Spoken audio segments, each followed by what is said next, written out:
Zima je razdoblje kada se kod kokoši tiho počnu pojavljivati problemi koje mnogi primijete tek kada je već kasno. Vanjska hladnoća nije najveći neprijatelj, iako tako izgleda na prvi pogled. Pravi problem krije se u onom što se događa unutar kokošinjca i u samom organizmu kokoši. Tijekom zime kokoši provode više vremena zatvorene. Zrak se slabije mijenja, vlaga se zadržava, a tijelo kokoši polako slabi.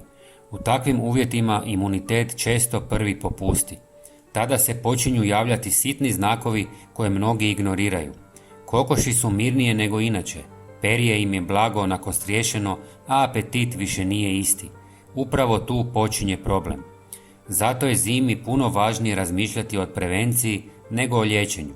Već godinama koristim jedan jednostavan i prirodan način koji pomaže kokošima da lakše prebrode hladno i vlažno razdoblje.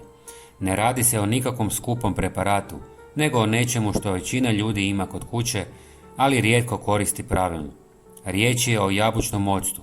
Ne koristim ga stalno i ne koristim velike količine. Njegova snaga nije u pretjerivanju, nego u pravilnom doziranju. Kada se koristi umjereno, pomaže probavi, a zdrava probava je temelj jakog imuniteta. Kokoši tada bolje iskorištavaju hranu i otpornije su na promjene vremena. U praksi to izgleda vrlo jednostavno. U litru vode dodam 1 žlicu jabučnog octa i tu vodu stavljam isključivo u plastične pojelice. Ne koristim metalne posude jer kiselina može reagirati s metalom.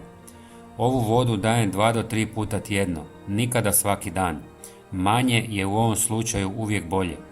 Ono što je važno naglasiti je da se ovakvi prirodni dodaci ne smiju miješati nasumično.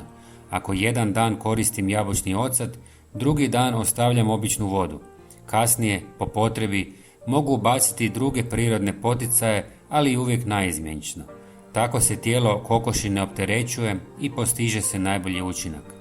Osim toga, zimi dodatno pazim na suhoću prostora i redovito provjetravanje bez propuha.